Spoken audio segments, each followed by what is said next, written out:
My male 34 friend Chantel, female 25, is pregnant. She only found that out recently.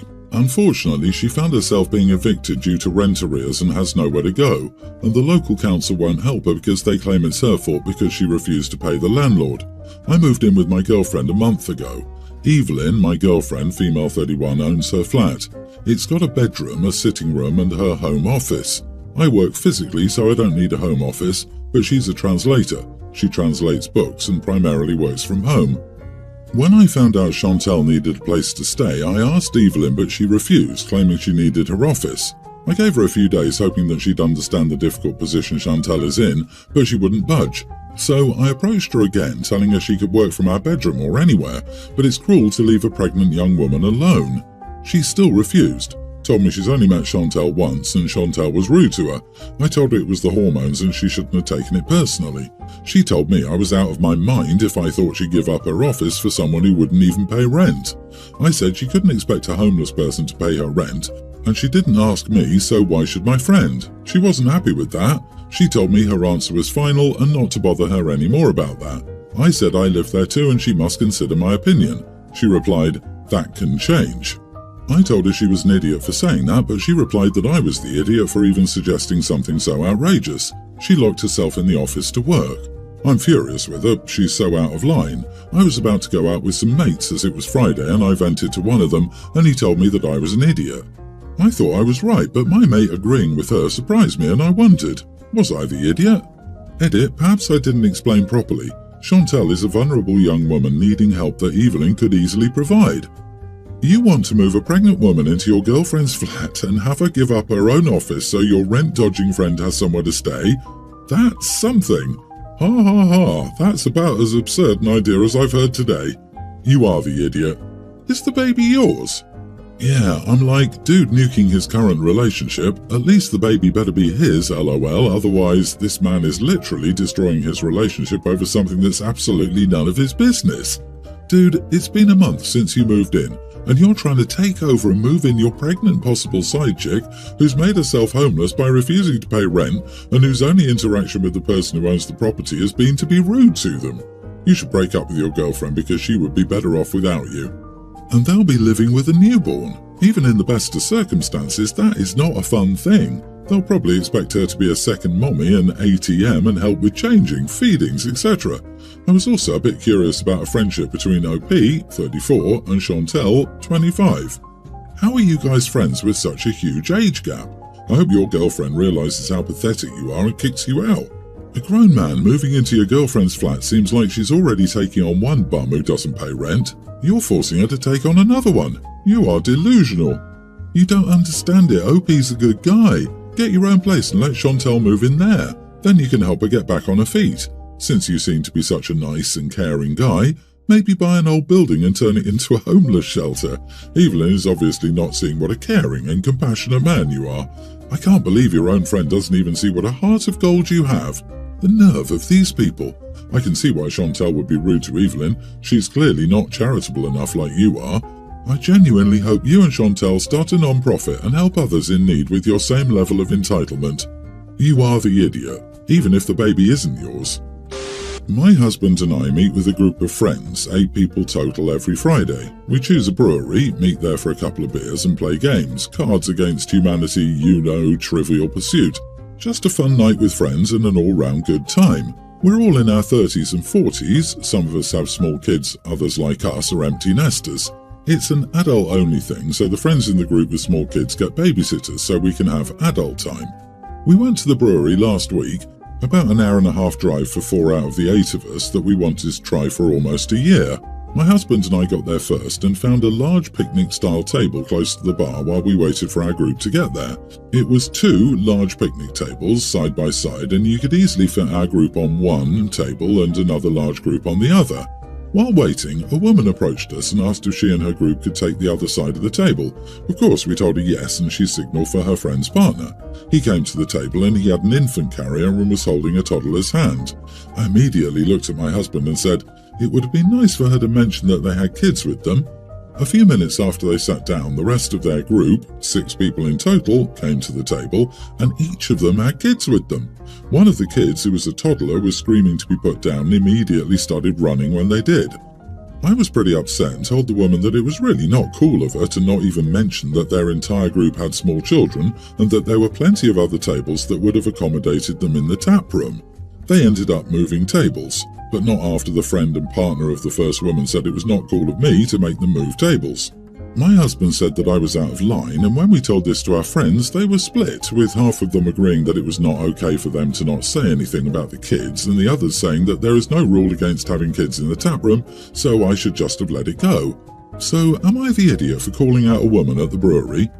Edit, this was not a restaurant, this was an actual brewery, tap room that brews and serves craft beers. Where I live, they're forbidden by state law to serve food of any kind. The only non-alcoholic drink is water. I get it, I don't want to deal with crying and screaming children, but she was under no obligation to tell you they had kids. You're in public. You're going to have to assume people have children, and they're going to be around you. You could have up and moved as well the minute you saw that they had kids instead of being rude. Sorry, but you are the idiot. Yeah, why didn't you move tables yourself after her whole group showed up? If there were other tables that would accommodate her group, there were certainly tables that would accommodate your group. And at this point, it was just the 2 of you, so would it not have been less hassle for you to move than make that whole group move? Yeah, but not everyone is expecting children at a brewery, especially when your own group gets babysitters, specifically not to have children around. Hope he's not the idiot. It's a brewery where the primary thing that is served is beer. It's absurd that entitled parents have decided that breweries are acceptable for kids. The same parents would be crucified if they brought kids into a bar whose primary thing being served is alcohol. I don't understand why it suddenly became acceptable to have kids around intoxicated adults. Makes no damn sense. Ever since my children were small, our family, my wife, 47, and I, 45 female, kids nearly adult male and teen female, has had a tradition where we let each kid pick a restaurant to go to as an end-of-school-year celebration. They each pick whatever restaurant they want for us all to go to and order what they want. Over the years, this has meant everything from banana split for dinner to a steakhouse or omakase to hand-pulled noodles. We've never put restrictions on it except that it has to be within an hour's drive each way. Yesterday, my daughter came to us with her choice, and her selection caught me completely off guard. It's an extremely high-end restaurant that costs $315 per person. That's a set tasting menu, so there's no way to, e.g., let the kids order something expensive and my wife and I order the cheapest thing. I checked whether they had age restrictions, and they permit guests over 13. With tax, tip, and parking, it'd be north of $1,500.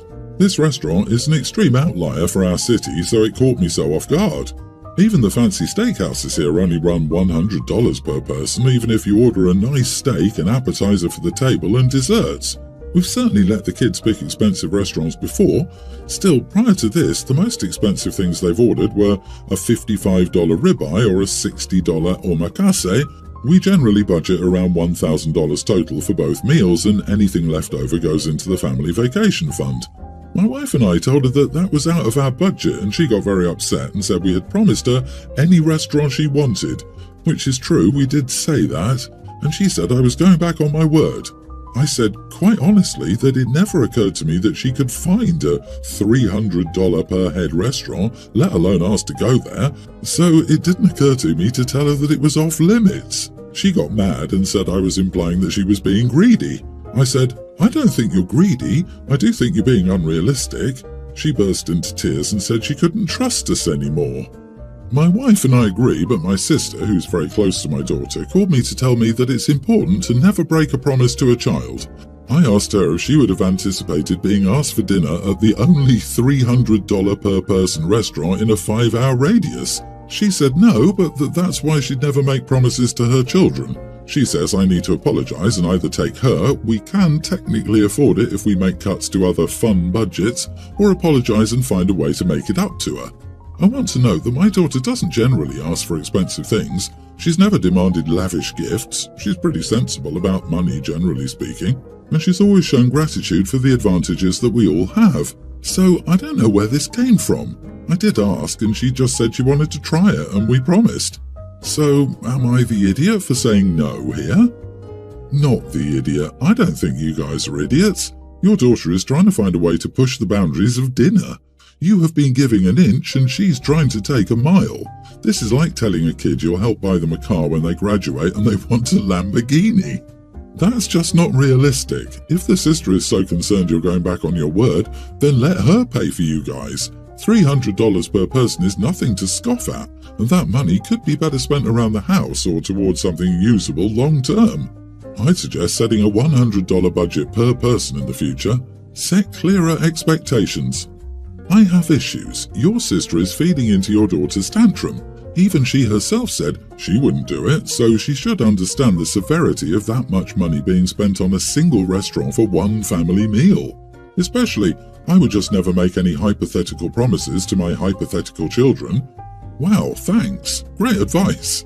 Right? LOL. The sister's input was just unnecessary and not understanding at all. I have to wonder if there's something else going on with the daughter besides the dinner. She had to know that her parents probably wouldn't agree to a $300 a person restaurant. She seems to be trying to get their attention, and if I were the parents, I'd try to figure out what's really going on. I wonder if she told someone that she's trying to impress that she's going there. I'm a single mother of 3 children, 18 female, a teen female, and a tween male. I don't have a good financial condition. My ex-husband pays a low pension, his salary is actually bad, and we don't go hungry, but we don't have the luxury. 3 years ago, my father passed away and I received my share of the inheritance. One of my father's biggest wishes is for us to buy a house, pay off our debts, and even help with the grandchildren's college. To be honest, this money was used to pay off the house and my debts. What was left, I did a big shopping, groceries, and paid the house bills, so I didn't reserve it for my children. It was a difficult decision, but we went from being in debt to living paycheck to paycheck.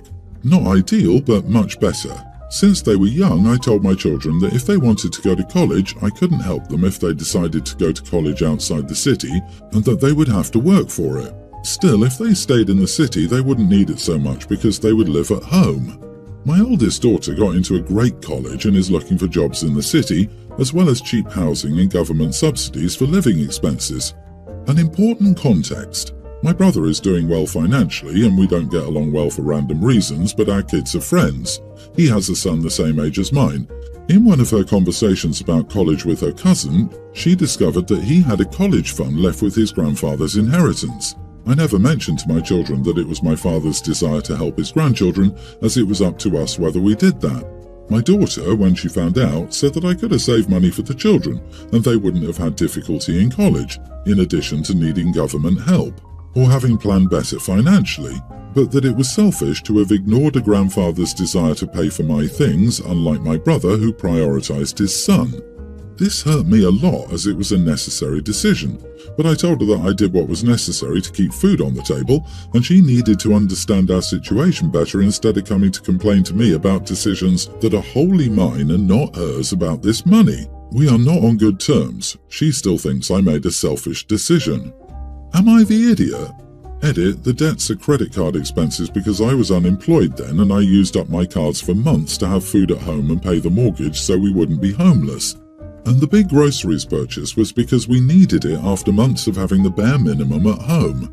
But 90% went to pay for the house. These wishes of my father's were never written in a will, only what the division would be. But he always told his children how he would like us to spend it. So it was $120,000. About $110,000 went on the home, paid off all, $8,000 for my debts and $2,000 for groceries and paying bills. If it was of utmost importance that the money goes to your kid's education, he could have set it up that way in his will. He didn't and left everything to you instead. Not the idiot. It's not like you're using the money for vacations instead of funding their education. Also, you have minor children in the home currently. Housing and food take precedence over post-secondary education. I've also seen how parents and grandparents leave what they think are life-changing amounts of money to people, but it barely covers anything. The fact is, there wasn't extra, and by not being evicted and homeless, it did help your kids out. It just couldn't stretch to have any college funds after. Exactly, how are you supposed to pay for the kids' college if you're homeless? College is unfortunately a luxury. But you really should have sat your kids down at the time and shared the details of Grandpa's desires, that he had 3 wishes, and unfortunately it wasn't going to be enough to cover their college. Could your daughter also be hurt that you didn't tell her back when you got the info, and finding out from a cousin made her feel like you lied to her? For not being forthcoming, you are the idiot. My wife and I recently had a son and we named him Alec. My sister was the only person who asked why Alec and not Alex, and we said we liked Alec a little more. She argued that it was a dumb choice when everyone would call him Alex. I told her so far she was the only one who had, and that maybe it's her that needs to listen better or respect people's names more. She sulked for a few days and then told me that Alec is a dumb name, she doesn't like it, she doesn't think we should have chosen it for our son, and if we did have to stay close to it, we should just correct the spelling of Alex or just take her opinion of the name on board and change it. I waited until she was finished and I told her that her opinion on Alex's name is useless to my wife and me, and she should kindly not keep sharing it or try overwhelming my wife with it, who has developed pretty serious postpartum anxiety. My sister didn't respond well to what I said and took more offense to the part about her opinion being useless to us. She said the family should always be able to share their opinion. I told her maybe about some things, but only some things, especially when the topic is nothing to do with you. Our parents think I should have spoken to her more kindly and been less harsh about her opinion. Clearly my sister also thinks that, and she's still cranky with me. Am I the idiot? Oh no, Papa, not the idiot times 1,000. Your sister was way out of bounds. You sticking up for your own family sets a good precedence here. You did well. Let Sissy get cranky. If her name lends itself to it, you can call her by a name that is like but different from the real name. Say Marie instead of Maria, or Witchy instead of… you get the idea. If she complains, tell her you like your alternative version better and what's the big deal. Some gentle sibling ribbing here might bring home the point. I wonder though, maybe the name has a special meaning to her, like maybe an ex who cheated or something like that.